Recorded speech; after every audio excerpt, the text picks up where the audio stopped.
The T in PTB stands for testing. That's the message that is communicated to players, but it's a message that falls on deaf ears. Why? Well, it's quite simple, really. The T in PTB once stood for testing in a bygone era, back when the game was still new. But over the years, the PTB has evolved into a shell of its former self. What was once a legitimate testing range in the early days of the game is now a futile gimmick. How do we know this? PTBs typically suffer from at least one of three main issues. Number one, prioritizing the marketing of new content instead of testing things and actioning on player feedback. Number two, a sunk cost fallacy. And number three, proposed changes that are instantly recognized as not being well thought out, which are then pushed forward as PTBs anyways, with the end result accomplishing not much. To understand how these issues came about, I believe it's important to just briefly outline why PTBs were first utilized and when they began to change. Before DBD started its regular content release schedule in 2018, PTBs only occurred when there were changes to the base game that did not involve new DLC content. PTBs weren't super common, but the purpose for them was understood. Try the changes out and provide feedback on what worked and what didn't. It's critical to note that during the first 2 years of this game, any new DLC content did not have a PTB prior to release. DLCs were randomly announced and then within a week or so were pushed to live servers. When new killers and perks dropped, everyone experienced it all for the first time on live servers together. A scary thought nowadays, isn't it? After the first 2 years, the devs were looking to uphold a more ambitious and punctual release schedule. Year 3 of DBD established what is now the generally expected release pattern of patches, with the devs announcing a roadmap filled with content, and along with this, a more consistent pattern of PTBs. Starting with patch 2.0 in the summer of 2018, PTBs became a regular occurrence for every chapter and mid-chapter patch. This was a huge step forward with collecting more proactive feedback, as giving players a chance to consistently try out any new content or balance changes would hopefully prevent any game-breaking abilities or changes from advancing further to the live servers. An underlying aspect to PTBs was also discovering very obvious bugs, like this very strange bug in the Clown PTB that broke the arrangement of the Killer Shack. In retrospect, this was merely foreshadowing for how every future PTB would likely go. And there were bound to be some learning curves with how everything would go with the PTBs. After all, this was the first time such an ambitious roadmap was announced. At least half of the PTBs in a standard year of DBD are focused on new DLC content. New killers, new survivors, and new perks. This has only increased in recent years, with more mid-chapter PTBs containing new DLC content as well. Having this much new content being released is certainly bold, but an inevitable side effect from PTBs containing new DLC content was the shift in focus from the analyzing and actioning on player feedback to prioritizing the marketing of the new chapter. The problems with PTBs quickly became apparent over the course of Year 3, specifically when the Legion was released. To quickly summarize, the Legion PTB was an absolute mess that should have never been sent to live. The Legion itself was one of the worst killer powers ever designed. The introduction of the Deep Wound status effect, which was also tied to the Legion's power, was extremely problematic, and there were a myriad of bugs and issues that stemmed from the Unreal Engine update that was made during this patch. The feedback from this PTB definitely leaned negative, as the ominous nature of how everything functioned in this PTB was concerning to say the least. However, the patch was sent to live servers regardless of the feedback. To put it bluntly, the Darkness Among Us chapter was one of the darkest times in DBD. Legion proved to be the most problematic killer to ever play against, which was a high bar to clear given Nurse was hovering close by as one of the most despised killers at the time. In short, this PTB was a proven case that feedback and fixes post-PTB were not the priority. Marketing and releasing the chapter was. Otherwise, more time and attention would have been given to try and fix that entire update. Now, sometimes big changes or major overhauls are announced alongside a PTB, and even though community feedback from the announcement or the PTB itself can be easily summarized as the changes are bad, some stuff gets pushed to live servers anyways, whether in the very next patch or in a future one. Essentially, this is because a lot of time, effort, and money were put into making a big change, and the cost of producing the change is too big to just throw it all in the trash. Any assets or code that was used for those changes must be utilized somehow, some way, and somewhere. And while this can be a smart way to save time, effort, and money for future projects, and thus being good business sense, it's often been done in a haphazard manner that blatantly ignores player feedback.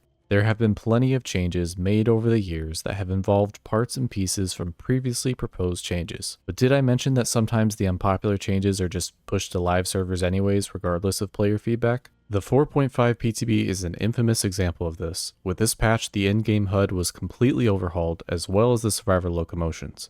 These changes caught everyone off guard and were widely panned. But even though the community feedback was largely negative, this patch still went to the live servers. The DBD social media channels were flooded with complaints and criticisms about this decision. This was not only a reflection of how horrid this PTB was, but also how desperate players were for the devs to listen. What made things worse at the time was a comment made from a DBD community manager, and they noted that the HUD changes were irreversible because the entire system behind the UI had been changed. While this information was both infuriating and intriguing, it also validated how useless the PTB felt. Why even test the damn changes if they were just going to be irreversible in the first place? 24 hours after the patch went live, which was 4 weeks after the PTB, the devs finally acknowledged the negative feedback and stated that they would work on fixing some elements of the changes to the HUD and the survivor movement. While this acknowledgement and the subsequent changes to the HUD were somewhat satisfactory, none of the backpedaling would have been necessary if the proper steps had been taken in the first place to use the PTB to do what it's supposedly meant to do: test things, collect feedback, and take action on what needs to be changed. In my view, this entire PTB and post-PTB experience was the epitome of what the PTB had been slowly evolving into: a meaningless pile of shit. To not use the PTB for what it's meant for and then push a patch to live instead of taking action on the mostly negative feedback that the PTB created was a huge slap in the face and ruined an enormous amount of trust between players and the devs. The sunk cost fallacy was truly at its worst during this time. For the devs to spend so many resources overhauling an aspect of the game that no one was even asking to be changed, just to mess it all up anyways, was genuinely insane, and it remains to this day as one of the worst time periods in this game's history.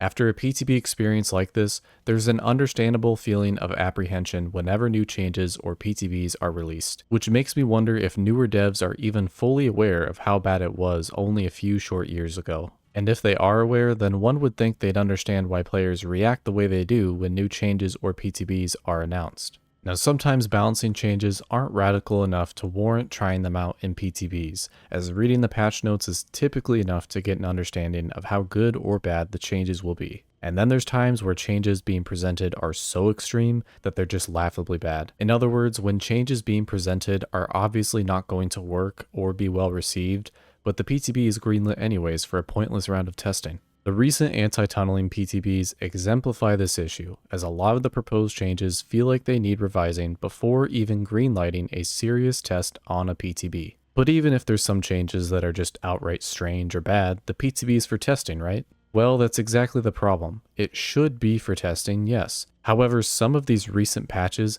shouldn't even be going to a PTB to determine how good or bad they are. Just reading the patch notes alone is usually enough to decipher if the changes being presented are either good or game-breaking. For some reason, recent PTBs that involve serious balance changes are being presented as legitimate things to test, when it's evident that the proposed changes are either missing key calculations or not accounting for game-breaking scenarios. So while yes, the testing is important, the devs need to provide better quality PTBs. Otherwise, we end up with entire PTBs being canned because there were simply too many bad ideas that were proposed to begin with. What can be learned from the history of PTBs, and how can they be fixed for the future?